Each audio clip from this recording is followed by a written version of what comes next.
విశాఖపట్నంలో అయితే దారుణం. ఎల్కేజీ పిల్లోడు ప్రణయ్ తేజ్, ఆ టీచర్ చూడండి, వీడియోలో అయితే క్లియర్ కట్గా కనిపిస్తూ ఉంది. ఆ అబ్బాయిని అయితే హోంవర్క్ చేయలేదని చెప్పి బటన్స్ ఏదైతే షర్ట్ బటన్స్ ఏదో తీస్తూ ఉంది. ఆ అబ్బాయి అయితే కంగారు పడిపోయాడు. పసి పిల్లోడు కదా, ఎల్కేజీ స్టూడెంట్. అంటే గవర్నమెంట్ స్కూల్ అంటే చిన్న చూపా టీచర్స్లకి? ఎవరిచ్చారు మీకు అధికారం? ప్రజలు ఆగ్రహం వ్యక్తం చేస్తున్నారు. చాలా దారుణమైన విషయం. ఆ పిల్లోడైతే హార్ట్ స్ట్రోక్ వచ్చిందో మరి భయపడి చనిపోయాడో ఎవరికి అర్థం కావడం లేని పరిస్థితి. సీసీ కెమెరాలు అయితే క్లియర్ కట్గా ఉంది. ఆ అబ్బాయి వద్దు వద్దు అంటున్నాడు మేడంకి. ఎవరైతే టీచర్ ఉందో ఆ అబ్బాయి షర్ట్ బటన్స్ అయితే ఓపెన్ చేస్తూ ఉంది. వెంటనే ఆ అబ్బాయి కుప్ప కూలిపోయాడు. Spot dead. సిపిఆర్ చేశారు, అయినా లాభం లేదు. ఏం జరుగుతుంది ఆంధ్రప్రదేశ్లో? వీటిపైన ప్రభుత్వం ఎంతైనా దృష్టి పెట్టి ఈ టీచర్ మేడంని జైలుకి పంపించాలి.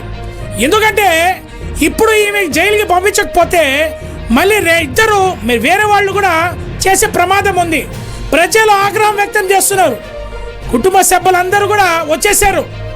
ఏదైతే ఆ స్కూల్ దగ్గర వచ్చి ఆందోళన చేసి ధర్నాకి దిగారు. నా కొడుకుని నువ్వే చంపేసావు మేడం అని చెప్పి.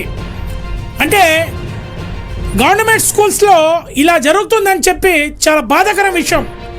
గవర్నమెంట్ స్కూల్ అంటే చిన్న చూపా? చెప్పండి, గవర్నమెంట్ స్కూల్స్ అంటే చిన్న చూపా? పేదలు ఎక్కడ పోతారు, ఎక్కడ చదువుతారు?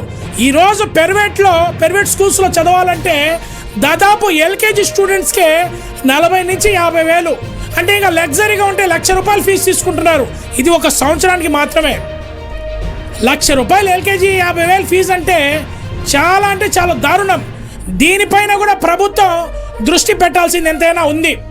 ఎందుకంటే దీనిపైన ఎప్పటి నుంచో స్కూల్స్లో ఫీజులు దోపిడీ అయితే జరుగుతుంది. గతంలో కూడా 786 మీడియాలో చెప్పడం జరిగింది. ప్రైవేట్ స్కూల్స్ యజమానులు ఫీజులు దోపిడీ చేస్తున్నారు.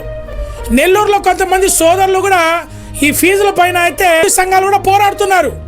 కానీ ఇలాగ విశాఖపట్నంలో మాత్రం టీచర్స్ అంటే గవర్నమెంట్ స్కూల్లో ఎవరు రాలే, ఏమైనా చేయవచ్చులే మన రాజ్యం అని చెప్పి ప్రజలు ఇచ్చే డబ్బులతోనే గవర్నమెంట్ స్కూల్స్ నడుస్తున్నాయి. ప్రజలు ఇచ్చే ట్యాక్స్తోనే ప్రభుత్వం నడుస్తూ ఉంది. అందువల్ల పూర్తి బాధ్యత ప్రభుత్వం తీసుకొని ఈ మేడంకి జైలుకి పంపించాల్సింది ఎంతైనా అవసరం ఉంది. 786 మీడియా లైవ్ రిపోర్ట్.